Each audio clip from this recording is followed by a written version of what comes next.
As a new president prepares to take office, there are threats of continued violence in our nation's capital and threats of violence here at home at our state capitol. Congressman Joe Courtney joins us to talk about Wednesday's inauguration, President Trump's impeachment, and we'll ask him about the reports that what happened at the Capitol on January 6th was more sinister than first thought. What's being done to ensure safety at our Capitol this Sunday? Emergency Services and Public Protection Commissioner James Ravella is talking about the extraordinary steps law enforcement is taking to keep the peace. Plus, it's back to business for state legislators in the midst of this turmoil and the pandemic. What are their priorities to help Connecticut citizens and businesses? We'll ask House Majority Leader Jason Rojas and House Minority Leader Vin Candelora. It's all ahead this Sunday, January 17th, 2021. From Eyewitness News, this is Face the State, Connecticut's most watched local political program.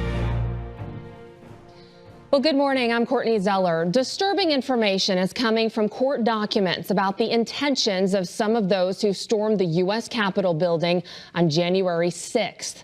Here to talk about that, the impeachment, and the upcoming inauguration is Connecticut Congressman Joe Courtney of the 2nd District. Welcome, Representative.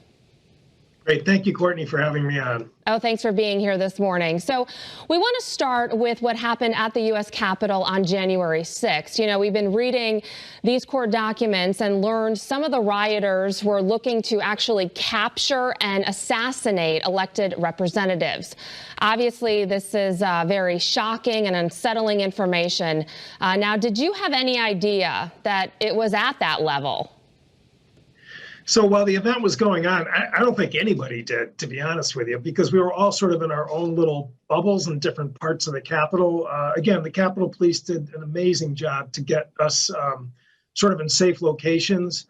But frankly, after the shock wore off and people started to learn more about the seriousness of the situation, in terms of just, you know, the damage, 50 police officers were injured. One, obviously, Brian Sicknick lost his life.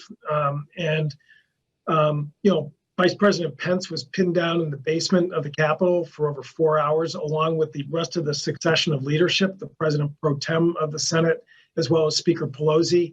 You know, as somebody said, we came very close to losing control of the building. It was really some incredibly smart thinking by some of the Capitol Police that led some of the rioters, you know, away from members of Congress, because they, as you point out in the indictments, are very clear. This is Donald Trump's Justice Department describing the event as, quote, a violent insurrection, close quote. And they wanted to go after Mike Pence, Nancy Pelosi, and others, and it was to kill them. I mean, there was no bones about it. Did you ever feel like your life was in danger at one point? So I was in the Rayburn office building. Again, most of us were watching the proceedings remotely, and obviously, you know, seeing, you know, the speaker and the vice president hustled off the stage. Steny Hoyer hustled out of the chair. You knew something really bad was going on. I was texting with Jim Himes, who was in the chamber, and described guns drawn. I mean, it was, as I said, it was shocking and stunning. You know, this is a place that Franklin Roosevelt addressed the country after Pearl Harbor, Ronald Reagan, Barack Obama, and suddenly it was just being, you know, completely taken over like some unstable democracy or country and government in a part of the world that you would never, you know, sort of equate or put on par with the United States of America. So, Representative, when you look and see the U.S. Capitol, you know, it's surrounded by fencing with razor wire. What do you think of that? I mean, it's distressing. And, you know, I've been there, you know, even pre-9/11 days when, you know, it was much more relaxed even back then. Having said that, look, we had a briefing from the Secret Service and the Homeland Security Department where they, you know, again, are still tracking all the chatter that's out there. There are groups who at least are talking big about coming back and you know, trying to stop the inauguration. So pushing the perimeter out, limiting entry. Obviously, there's almost 20,000 and probably more National Guard, as well as other police and law enforcement that's there. I mean, frankly, it's necessary, I believe, to send a message to anybody who thinks they can just so waltz in like they did on January 6th.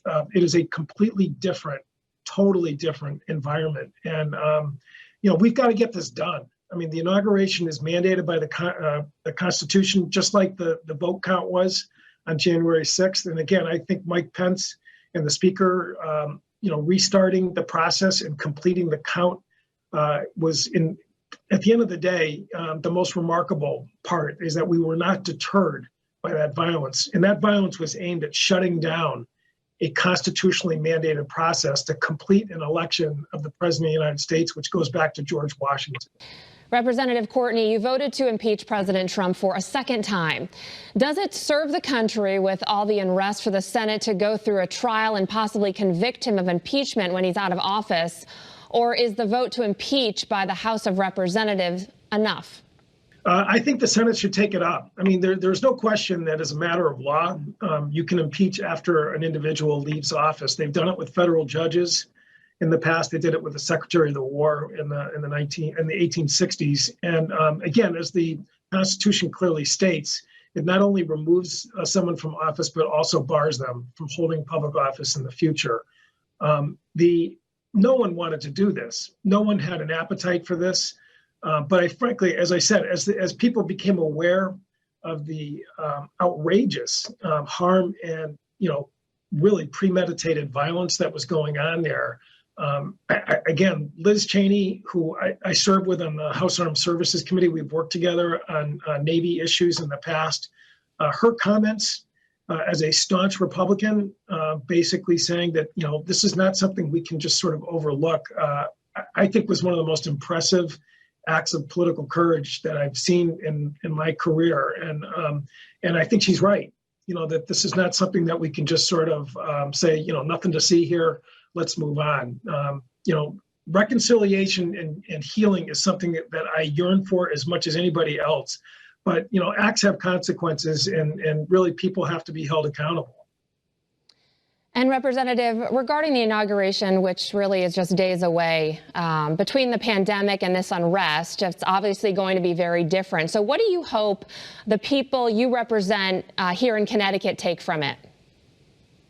Well, again, I think we got a preview last night from President-elect Biden, who really described what his agenda is. And that's, what's really interesting, Courtney, is that in the midst of all this, we are still getting more calls in terms of bread and butter problems that people are having, issues that they're having with COVID.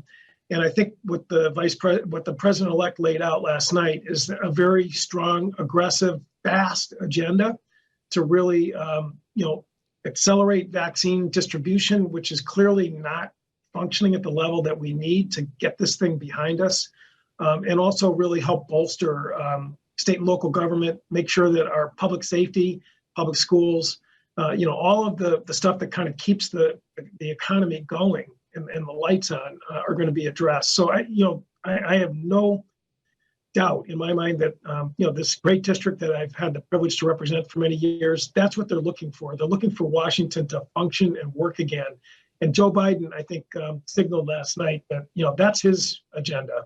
He really wants to turn the page and move on. Okay, Representative Courtney, thank you so much for your time this morning. We appreciate it. Great. Thank you, Courtney. Thanks. Now, later in our program, the priorities for this year's legislative session. The House majority and minority leaders join us. And up next, concerns at Connecticut's state capitol today over a planned and potentially armed protest. How law enforcement is prepared to keep the peace. Commissioner James Ravella will join us.